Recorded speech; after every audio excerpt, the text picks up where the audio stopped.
밭을 사느니라. 아멘. 오늘 본문은 주님께서 들려주신 천국 비유의 말씀 가운데 그 한 비유의 말씀으로 우리가 잘 알고 있는 그런 유명한 비유의 말씀입니다. 사실 마태복음 13장 전체가 천국 비유에 관한 말씀인데 오늘 마치 천국은 이와 같다라고 말씀하시는, 그런데 밭에 감추인 보화와 같다라는 한 절 말씀을 통해서 천국에 대한 비유를 들려주신 그런 본문 내용입니다. 주님은 이제 천국은 마치 이와 같다라고 하시면서 이런 비유를 들려주시고 계시죠. 오늘 이 비유의 말씀을 조금 우리가 풀어서 이제 이야기로 해보자면은, 한 소작농이 어느 날 그 밭을 갈다가 밭고랑 깊숙이 감춰져 있는 그런 보물을 발견하게 된 겁니다. 엄청나게 값이 나가는 보물들이 잔뜩 들어있는 그 괴짝을 발견하게 된 거죠. 그 소작농은 뛰는 가슴을 억누르고 그 보물 괴짝을 다시 그곳에 얌전히 잘 묻어두고서는 급히 집으로 달려갔습니다. 그리고는 자신이 가지고 있는 모든 것, 소작농이 얼마나 재산이 많겠습니까? 어쨌든 모든 재산, 있는 거 없는 거 다 끌어모아서 요즘식으로 영끌 해가지고 그 밭 주인의 집을 향해서 달려갑니다. 그리고는 그 밭 주인에게 그 밭을 사겠으니 이 돈이면은 어떻겠냐라고 이 돈 뭉치를 내놓습니다. 밭 주인은 가만 보니까 그 정도면은 워낙 그냥 있는 거 없는 거 다 끌어가지고 온 거죠. 한번 이 거래의 성세가 안 되면은 그러면은 어렵겠다 생각하고 아주 그냥 풍족하게 가지고 온 겁니다. 그래서 그 정도면은 굉장히 별 볼 일 없는 땅떼기에 비해 가지고 후히 내가 받는 거다 이렇게 생각하고 흥정 한번 하지 않고선 그 밭을 농부에게 내주었습니다. 여기 오늘 본문에 흥정 한번 한 그런 대목이 없습니다. 그런 걸로 봐서 이 밭주인은 굉장히 이제 그 많은 돈, 그 밭보다도 훨씬 더 그 많은 돈을 얻은 걸로 보입니다. 이 농부 입장에서 보면 훨씬 더 큰 비용을 치른 거다 이렇게 말할 수가 있죠. 어쨌든 이 농부는 비록 자신의 전 재산을 다 탈탈 털어서 그 밭을 아마도 당시 시세보다 훨씬 더 높은 값으로 샀지만은, 그래서 지금은 완전히 빈털터리가 되었지만은 끌어오르는 기쁨을 주체할 수 없었을 것입니다. 억누르기 힘들었을 겁니다. 그리고 곧장 자신이 산 그 밭을 향해서 달려갔고, 밭이 중요한 게 아니고 뭐죠? 자기가 얌전하게 모셔두었던, 다시 감추어뒀던 그 보물 괴짝을 이제 파서 그가 손으로 얻었을 때 그때의 그 기쁨, 이것은 정말 말로 표현할 수 없는 그런 기쁨이었을 겁니다. 예수님 당시에는요, 은행이 있긴 있었지만은 그렇게 이런 일반 사람들이 이렇게 흔히 사용할 수 있는 그런 은행이 아니었고, 또 은행의 기능도 돈을 바꿔주거나 아니면 이자를 좀 받거나 하는 그 정도의 기능이었죠. 그래서 이런 그 보물을 이제 은행에다 어떻게 처리를 할 수는 없었고, 그리고 당시 대부분의 사람들은 집 어디 아래다가 감춰두거나 아니면은 자기 소유의 밭 어디다가 이제 감춰두곤 했다고 합니다. 그런데 이제 이런 경우가 있을 수 있는 거죠. 세월이 흘러가지고 밭의 주인이 어느 날 갑자기 죽거나 아니면은 그 행방이 묘연해졌을 때에 그런 바람에 세월이 지나서 또 이 밭의 주인이 바뀔 수가 있는 거죠. 고대 시대에는 흔히 그런 일들이 있었습니다. 전쟁이 나거나 이런 거 해가지고. 그래서 거기에 옛 그 밭 주인이 감추어놓은 보화, 그것을 아무도 모르고 까마득히 그 사실을 잊게 되는 그런 경우가 있었습니다. 후에 누군가가 새로운 밭 주인이나 아니면은 어떤 소작농이나 그 밭을 갈다가 그것을 발견하는 경우가 종종 있었는가 봅니다. 그래서 실제로 그처럼 정말 이것은 대박이 터지는, 오늘날로 말할 때 그런 사건 아니겠습니까? 그런 대박이 터진 이야기들에 대해서 예수님 당시에 어느 마을마다 간혹 그런 이제 이야기들이 있곤 했다고 합니다.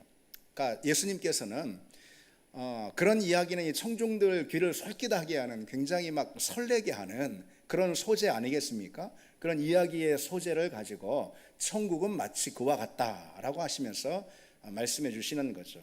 주님은 오늘 이 비유를 통해 가지고 어떤 메시지를 우리에게 주시는 거냐? 무엇보다도 가치의 발견, 가치를 깨닫는 것의 중요성, 그것에 대해서 오늘 말씀해 주시는 겁니다. 본문에 등장하는 한 농부는 밭에 감추인 보화를 발견했어요. 그로 인해서 이 농부는 자기 전 재산 모든 소유를 다 털어서 그 밭을 샀습니다. 그 밭에 보물 괴짝이 숨겨져 있을 때, 그 사실을 몰랐을 때 그 밭은 그와 같은 가치가 전혀 이 농부에게는 없었던 거죠. 아니, 사실 몰랐던 거죠. 그런데 그 밭은 실상 보화가 감춰져 있는 밭이고, 그로 인해서 그것을 깨달았을 때 그 밭을 모든 소유를 다 털어서라도 사게 되는 거죠. 그 밭에 엄청난 보화가 감추어 있다라면은 그 밭이 그저 어디 산기슭에 자그마한 땅떼기 뭐 손바닥만한 땅떼기라 하더라도 그곳에 보화가 감추어져 있다면은 그거는 뭐 전혀 다른 이제 문제가 되는 거죠. 그것을 알게 된 사람은 아무리 쓸모없는 밭이라 하더라도 그것을 반드시 기필코 얻고야 마는 것이고요.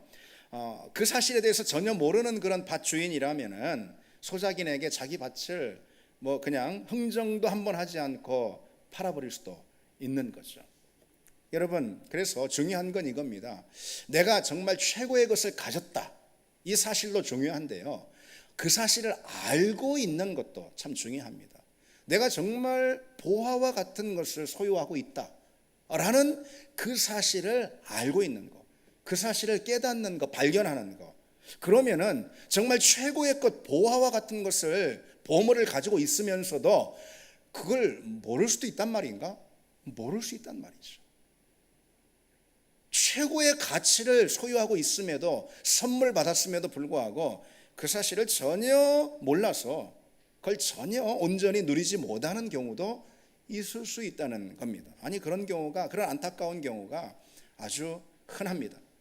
그 가치를 안다는 것, 그것이 얼마나 소중한 것인가 깨달아 이미 알고 있다라는 그 사실, 그것은요 매우 중요한 것이고, 그리고 또 쉬운 일도 아닙니다. 쉬운 일도 아닙니다. 아무에게나 주어지는 그런 일이 아니라는 것이죠. 여러분, 인생의 경험이 많고 그 경험으로 인해서 지혜가 쌓인 그런 어른들이 그렇지 않은 젊은 사람들에게 흔히 하는 충고가 바로 그와 같은 것들입니다. 주로 얼마나 가치 있고 얼마나 귀하고 얼마나 소중한 건데, 어른이 볼 땐, 노인이 볼 땐 젊은이가 그걸 모르는 것 같단 말이죠. 그래서 애만데 그냥 다 근심, 걱정, 염려, 그러면서 애만데 에너지를 다 쏟는 걸 보면은 어른 입장에서는 좀 안타까운 그런 일들이 흔히 있습니다. 다시 말해서 정말 소중한 가치, 그걸 가지고 있음에도 불구하고 그것을 모르는 사람들이 꽤 많다, 이런 뜻입니다. 예를 들어서 여러분, 건강이 중요하잖아요. 건강이 중요해요. 그런데 일하느라 정작 건강을 돌보지 못하고 해치는 경우가, 그리고 나중에 가서 정말 이젠 뭐 돌이킬 수 없는 그런 후회를 하는 그런 경우가 참 많이 있습니다. 가족이 제일 중요합니다. 그런데 다 아는 것 같아, 가족이 제일 중요한 거를. 그러나 실상은 잘 모르기 때문에 뭐가 그리 바쁜지, 그저 동분서주하면서 어느 조사에 의하면은 가족끼리 정말 의미 있는 대화를 하는 시간이 하루에 14분이다. 뭐 그런 조사도 본 적이 있습니다. 가족한테 시간을 내지 못합니다. 사랑이 제일 중요하지 않습니까? 그런데 그저 돈만을 위해서, 그냥 재물만을 위해서, 그냥 물질적인 것에 시선을 두고 그렇게 젠걸음을 하며 달려갈 때가 참 많이 있습니다. 그래서 어른들이 말하는 거죠. 여복의 젊은이, 사실 건강이 제일 중요한데 그거 잃어버리면 다 소용없어. 그런 충고를 자주 하게 되는 경우가 있잖아요. 여복의 젊은이, 가족 잃으면 다 잃은 거나 마찬가지야. 사랑만큼 중요한 것은 없어. 그거 희생하면서 다른 거 얻으려고 하지 마. 그런 충고들을 하는데, 우리가 아는 것 같은데, 그 가치에 대해서, 그 소중함에 대해서 우리가 아는 것 같은데, 실상 우리 삶을 보면은, 우리 행위를 보면은 그러지 못한다, 이겁니다. 우리가 은혜로 얻은 복음 역시 마찬가지입니다. 복음, 주님을 만나게 된 일, 우리가 주님의 자녀가 된 그 사실, 여러분 참 이것처럼 귀하고 이것처럼 놀랍고 상상할 수 없을 정도의, 값을 매길 수 없을 정도의 놀라운 그런 소중한 것 아니겠습니까? 천국을 소유하게 되었다. 이것은 정말 무엇으로도 바꿀 수 없는, 그래서 정말로 실제로, 예를 들어 하는 게 아니고 정말로 실제로 내가 지금 여기서 죽는 한이 있어도 그건 포기할 수 없는 거, 그게 여러분 천국이고 그게 예수 복음 아니겠습니까? 여러분 그렇지 않습니까? 지금 당장 죽는 일이 있어도 결코 놓칠 수 없는 것이 천국이죠. 그렇죠, 여러분. 그렇게 믿는 사람들이니까 우리가 여기 이 자리에 있는 거 아니겠습니까? 그런데 그걸 사실 우리 삶의 자리에서는 너무 쉽게 놓치고 우리가 삽니다. 이게 정말 안타까운 일이죠. 주님을 만나고 천국을 소유하게 되었다라는 그 감격과 감사가 정말 제대로 우리 삶의 자리 가운데 일어난다면, 제대로만 일어난다면 우리는 분명한 사실 하나, 지금 이와 같은 삶을 살지 않을 수가 있을 겁니다. 우리 삶이 송두리째 완전히 대격변이 일어나고 완전히 뒤집어지고 완전히 달라진다. 엄청난 변화가 우리 삶의 자리에 일어난다. 이것만큼은 틀림없이 말할 수가 있을 겁니다. 그 감격과 그 감사, 우리가 천국을 소유하게 되었다, 주님을 만나게 되었다, 하나님의 아들 예수 그리스도의 사랑을 덧입은 주님의 자녀가 되었다, 이것은 우리 인생에 실로 헤아릴 수 없는 동력이 됩니다. 우리 인생을 주장하고 이끄는 실로 엄청난 동력이 됩니다. 그래서 뭐 조금 어떤 일로 인해서 우리가 낙심할 이유가 어디 있냐 이거죠. 뭐 좀 이런저런 가지고선 걱정하고 염려하고 거기에 매달릴 이유가 어디 있냐 이거죠. 내가 뭐 좀 손해보고 했다 해서 그거 가지고 그냥 애달하고 마음 거기에 묶어둘 이유가 어디 있냐 이거죠. 어디 있냐 이거죠. 그렇지 않겠습니까, 여러분? 예수님이 우리 주님이 되시고, 우리가 천국을 소유했다는데, 천국이 우리의 거라는데, 근데 우리는 그래야 마땅한데 그것이 우리 삶 전체를 정말 완전히 격변이 일어날 정도로 뒤바꾸는 그런 역사가 우리 삶에 주어지는 게 마땅한데, 우리는 예수 믿고도 사는 모습이 전과 별다른 게 없고, 걱정하는 것도 똑같아, 좋아하는 일도 똑같아, 뭐 때문에 기뻐하고 좋아하는 일도 똑같아요, 염려하는 일도 똑같고, 그렇다면은 정말 어찌 보면은 그 자체야말로 사실 믿기 어려운 일입니다. 이해할 수 없는 일이에요. 정말 절대로 그럴 수 없는 것이기 때문에 그렇습니다.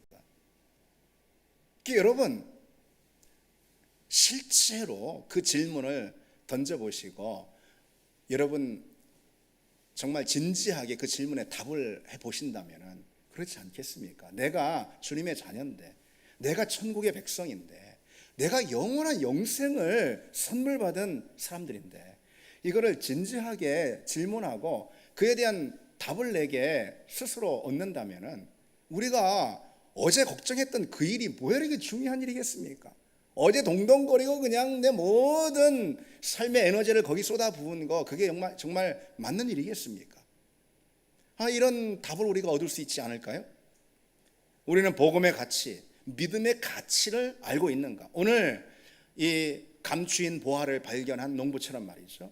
이스라엘 백성들을 한번 보시면은요, 이스라엘 백성들 우리가 알고 있듯이 정말 홍해를 건너는 그 전대미문의 기적을 통해서, 그리고 또 광야에서 구름기둥 불기둥 중에 하나님을 만나고, 그리고 또 거기서 만나를 먹고 반석에서 물이 터져 나오는 그런 정말 놀라운 기적 가운데 광야를 지나서 이제 그토록 하나님께서 약속하시고 또 그 약속을 소원으로 붙들었던 가나안 땅에 들어갔어요. 가나안 땅에. 가나안 땅에서의 삶이 어땠을까요? 정말 이거는 얼마나 놀랍겠습니까? 모든 걸 다 얻은 거죠. 무엇에 걱정할 것이 있겠습니까? 무엇이 불평할 것이 있겠습니까? 무엇을 더 바랄 것이 있겠습니까? 모든 걸 다 얻은 거죠. 가나안 땅에 들어갔다니까요. 약속의 땅에 들어갔어요. 40년 만에. 그럼 다 된 거죠. 근데 이스라엘 백성들이 정말 그런 삶을 살았는가? 우리가 성경을 통해서 알 수 있듯이 이스라엘 백성들 그러지 못했습니다. 세상에 어쩌면 이런 태도를 보일 수 있을까 의심스러울 정도로 이스라엘 백성들 심지어 그 가나안 족속의 문화를 동경해가지고 그 족속이 섬기는 신을 섬기려고 하질 않나. 심지어는요, 그런가 하면은 자기들이 출애굽에서 탈출해서 나왔던 옛 노예 가운데 있었던 그 애굽 있죠. 애굽의 그 문명을 또 동경하면서 애굽 가운데 늘 비를 내려주는 그 신을 섬기고자 심지어는 했습니다. 어쩜 이럴 수가 있을까? 이게 말이 돼?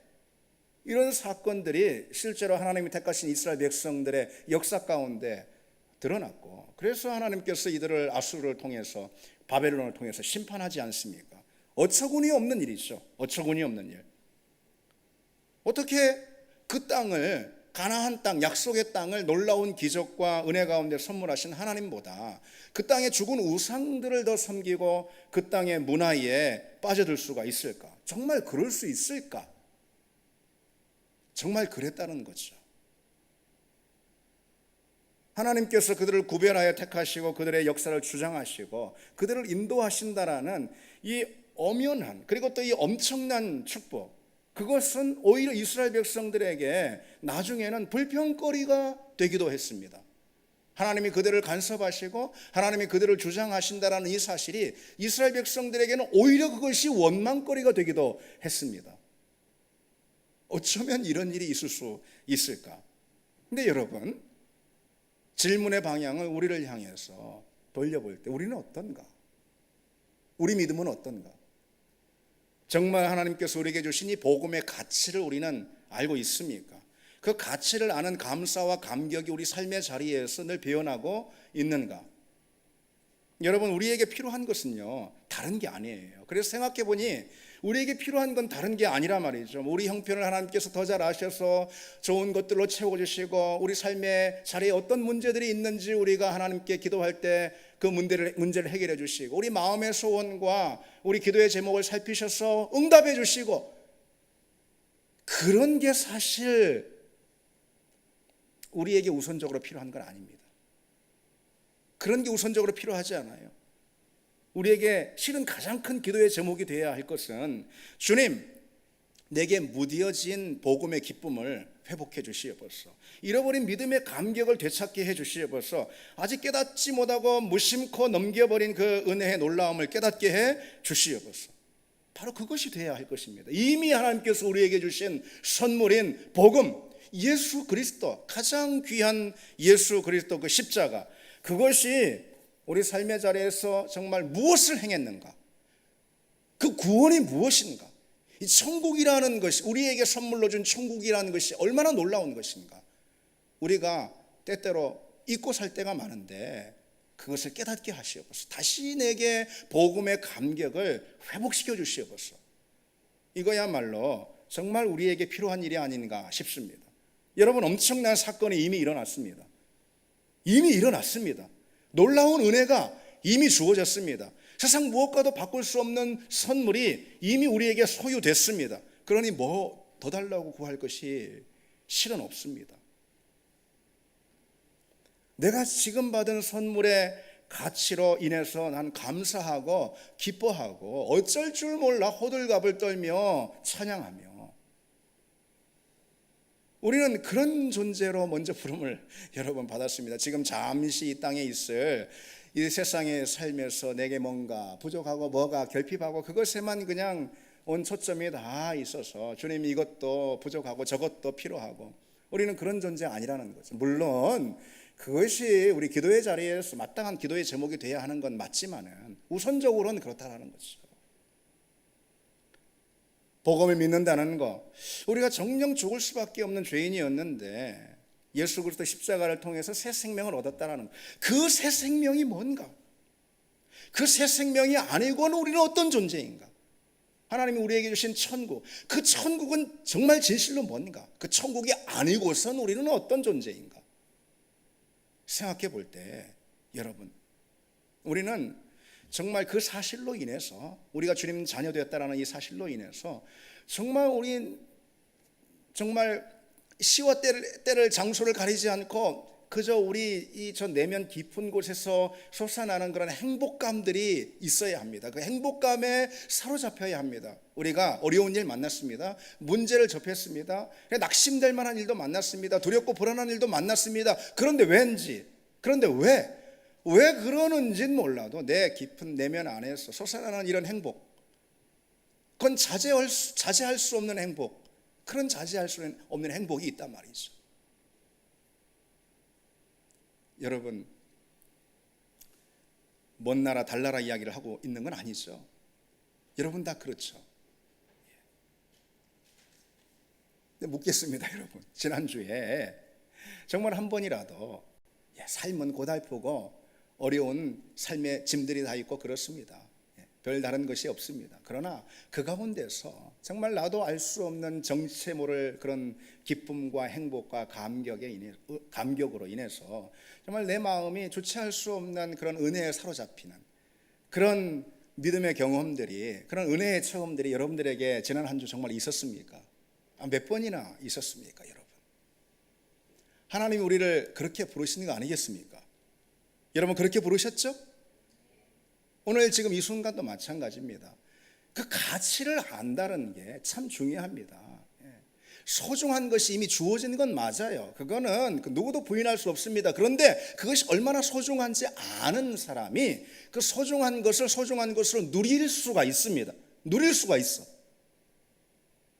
예배를 보십시오. 오늘 우리가 드리는 이 예배, 이것이 그냥 드려지는 예배입니까? 이것이 예수 그리스도께서 화목제물이 되었기 때문에, 그분이 당신의 살과 피를 찢고 살과 몸을 찢고 피를 흘렸기 때문에 우리가 하나님과 화목하게 되어서 하나님 앞에 비로소 나아갈 수 있게 된 그 자리, 그게 예배 아니겠습니까?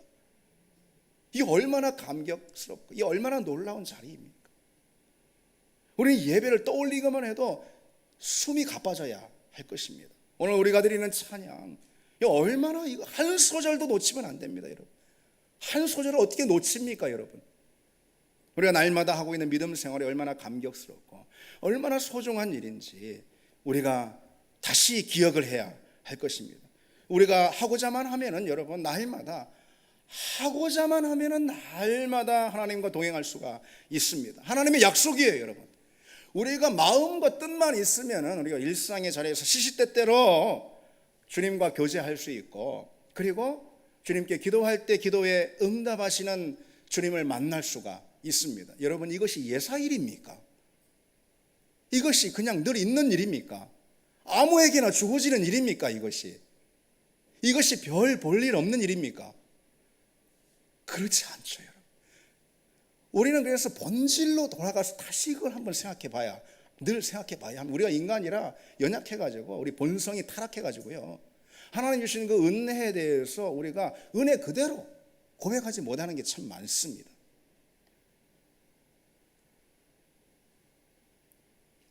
우리가 종교인이 되었기 때문에 그렇습니다. 복음이 그저 종교로 여겨지기 때문에 그런 겁니다. 여러분, 마귀가 가장 크게 역점을 두고 하는 사업이 바로 그것입니다. 그리고 그 사업은 계속해서 더 번창하고 있습니다.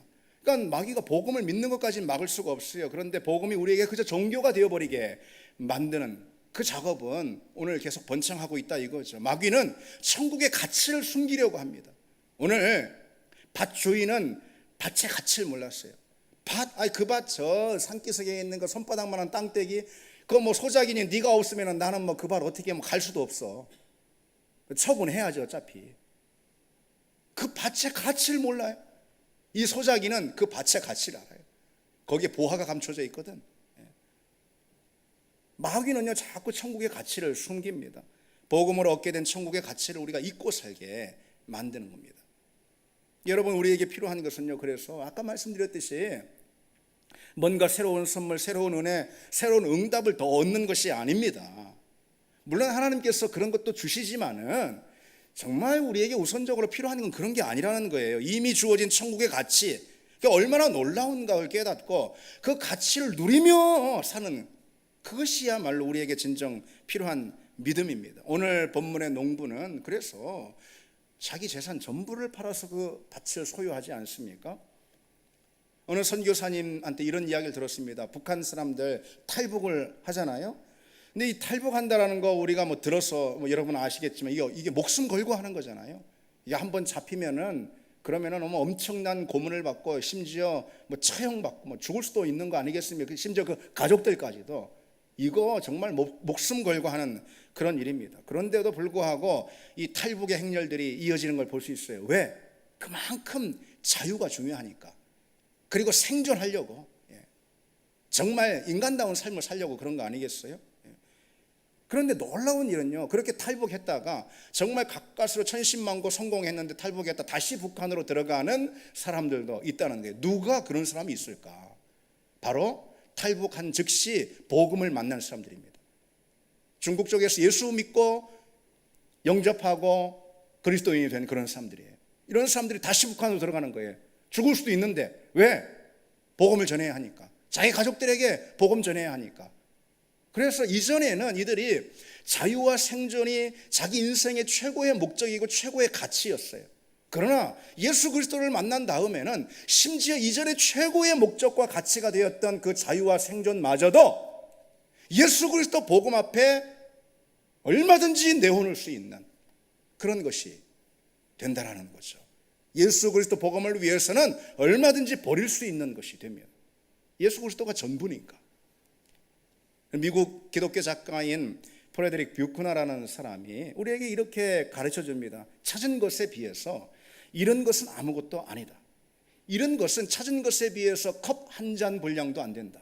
무슨 말입니까? 우리가 예수 믿은 다음에 때로 수고도 해야 되고 제자로서 헌신과 또 비용도 대가도 치러야 하고 그렇습니다. 주님께서는 분명히 우리에게 자기를 부인하고 자기 십자가를 지고 나를 따르라 라고 말씀하시지 않았습니까? 예수 믿은 다음에 주님을 사랑하고 주님을 섬기느라 우리가 그동안 추구해왔던 우리 개인의 내 삶의 만족이나 행복이나 세상적으로 말하는 성공이나 뭐 좋은 것들이나 이런 것대로 포기할 때가 있을 수 있습니다. 아니 그래야 합니다. 그거 계산하느라고 잃어버린 게 너무 많은 것 같아서 마음 아픈 사람 혹시 있습니까? 아니면은 뭐 잃어버릴 수 없어 손 꼭 잡고 있는 사람 있습니까? 포기한 것들 있습니다. 그러나 그 포기한 것은 잃어버린 것은 내가 얻은 것에 비해서는 컵 한 장 분량도 되지 않는다라는 거죠. 얻은 게 무엇입니까? 오늘 본문 말씀대로 천국 아니겠습니까? 감추인 보화, 천국. 우리는 컵 한 잔도 안 되는 그것 때문에 복음을 얻은 이 기회를 놓쳐버리는 그런 어리석음을 범하지 말아야 합니다. 오늘 본문이 말하고 있는 중요한 메시지는 바로 그 기회를 놓치지 말라라는 그런 메시지도 있습니다. 농부는 여러분 그 기회를 놓치지 않았잖아요. 농부는 기회를 잡기 위해서 즉각적으로 행동합니다. 농부가 뭘 계산했다, 뭐 아니면 차근차근 생각해봤다, 뭐 아니면 뭐 그 상황에서 뭐 신중한 태도를 가지고 뭔가 생각했다, 그런 거 전혀 없습니다. 즉각적인 행동을 하지 않습니까? 여러분 뭘 계산할 게 있습니까? 그 밭에 보화가 감춰져 있는데 내가 뭐를 팔면은 뭐를 정리하면은 또 어떻게 돈을 긁어 모아서 갖다 주면은 그러면은 뭐 그것이 뭐 계산이 맞나? 뭘 계산합니까, 여러분? 뭘? 그 상황에서 신중한 태도야말로 가장 어리석은 태도일 것입니다. 왜? 자기의 모든 것을 다 내어서 얻는다 하더라도 전혀 자기가 포기한 그것이 아쉬운 것도 아니고 후회스러운 것도 아니기 때문에 그런 것이죠. 얻은 것이 그만큼 값지고 귀한 것이기 때문에 그렇지 않겠습니까? 본문에서 주님이 말씀하고 있는 밭은 천국 아니겠어요? 천국. 무엇이 아깝겠습니까? 무엇이 고민할 것이 있겠습니까? 천국인데 당장 그 기회를 잡아야 하죠. 그리고 여러분 기회가 왔을 때 기회는 잡아야 하는 겁니다. 그게 바로 기회라는 거예요. 그게 기회인 거예요. 오늘 이 소장농이 기회가 왔어요. 근데 온 그때 기회를 잡지 못하면 무슨 소용이 있겠습니까? 물론 그 기회를 잡는 것조차도 오늘 소작인을 보면은 다 은혜로 된 거예요. 우연히 발견하게 됐잖아요. 그렇죠? 그 은혜란 말이죠. 그래서 기회를 붙들게 된 것, 복음이라는 기회, 그걸 붙들게 된 것도 실은 주님의 은혜입니다. 그런데 그 기회라는 것은요, 구원을 얻은 믿음, 천국을 얻은 믿음에만 적용이 되는 건 아니거든요. 구원의 모든 여정, 천국을 향하는 모든 여정 가운데도 우리는 주님이 주시는 소중한 기회들을 놓치지 말아야 합니다. 많은 기회들이 있습니다.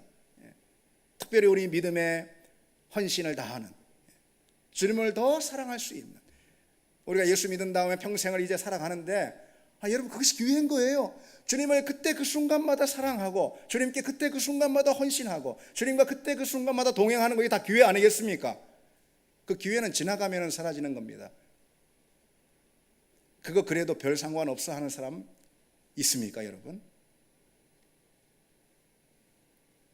주님을 위해서 살고 주님의 몸된 교회를 위해서 더 많이 헌신하고, 더 헌신하지 못해서 애달고, 우리가 더 많이 예배해야 되는데, 예배드려야 되는데 그러지 못한 것이 또 안타깝고, 그런 마음으로 우리는 주님께 예배하고 더 헌신하고 그래야 합니다. 여유가 있으면, 시간이 있으면 나중에 뭐 하면 안 됩니다, 여러분.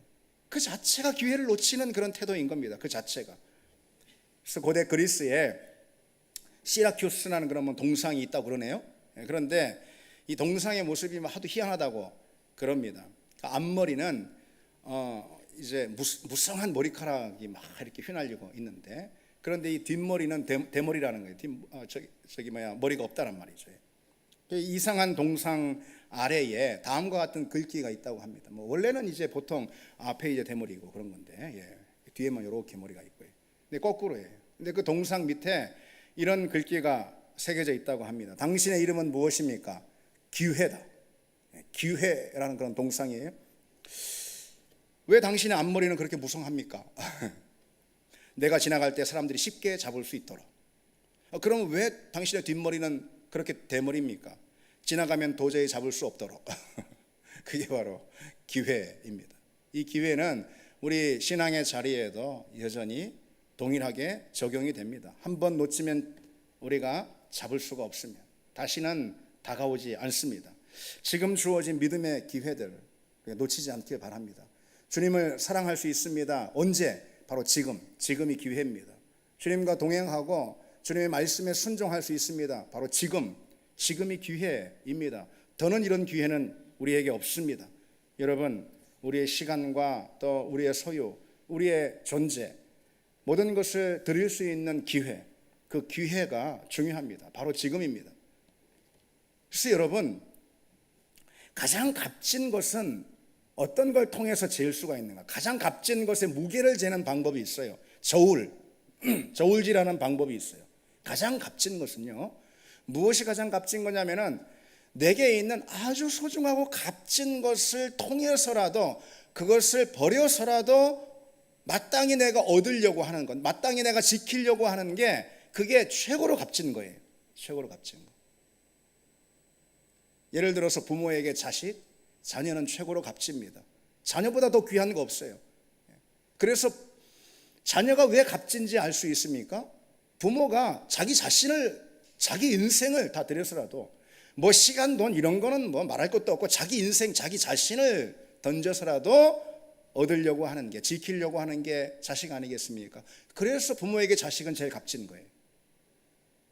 복음이 우리에게 어떻게 값진 것으로 드러날 수 있는가?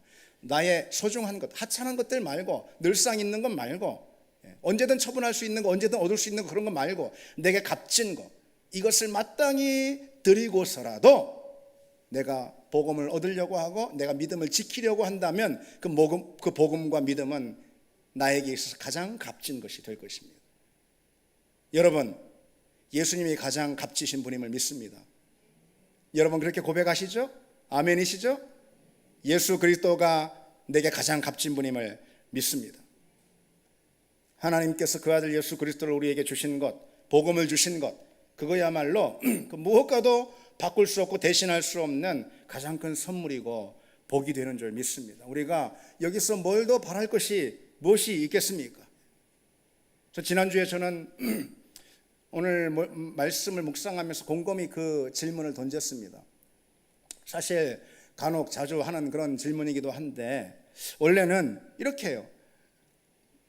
정말 예수 그리스도가 내게 소중한 분이다. 예수 그리스도가 내게 정말 소중한 분 맞을까? 그렇지. 뭐 그런 이제 질문을 뭐 그냥 하는 것이 아니고 마음속 심중 깊이 던졌습니다. 왜냐하면은 뭐 신앙생활이 좀 매너리즘에 빠지고 소위 말하는 대로 그냥 너무 그래서 신앙생활의 긴장을 잃은 것 같아요. 그래서 정말 예수님이 내게 소중한 분 맞는가? 이런 질문을 던지는데 그런 질문은 또 왠지 너무 익숙하고 상투적이라서 그래서 이렇게 질문을 거꾸로 제게 바꿔서 던져봤습니다. 그래서 아주 진지하게 아주 솔직하게 던져봤습니다. 다른 것이 아니고 예수님이 없다면, 내게 예수님이 없다라고 가정한다면 난 어떤 인생일까? 내게 복음이 전혀 없고 내 복음을 들은 바가 없고 복음이 내게 전혀 관계없고 난 전혀 천국과 관계없는 그런 사람이라면 난 어떤 존재일까? 이렇게 질문을 좀 바꿔서 던졌습니다. 그거는 상상할 수가 없죠. 그거는 무슨 불행하다 뭐 그런 말로다가 답할 수가 있는 내용이 아니죠. 그건 그냥 아무것도 아닌 인생, 그거는 끔찍하고 처참한 인생이고 아무것도 아닌 인생이고 그것처럼 비참한 인생은 없습니다.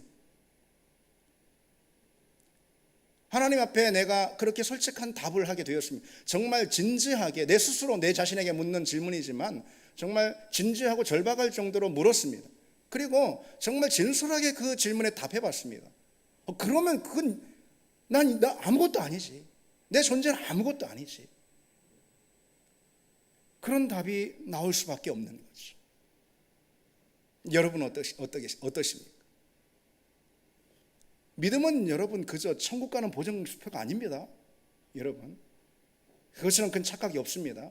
믿음은 예수를 전부로 고백하는 삶 그 자체를 말하는 겁니다. 지금 예수를 여기서 전부로 고백하고 예수님을 전부로 여기며 사는 그 삶, 이것이 곧 믿음입니다. 내 모든 인생이 예수님을 사랑하고 예수님을 드러내고 예수님과 동행하는 삶, 주님의 말씀에 순종하는 그 삶.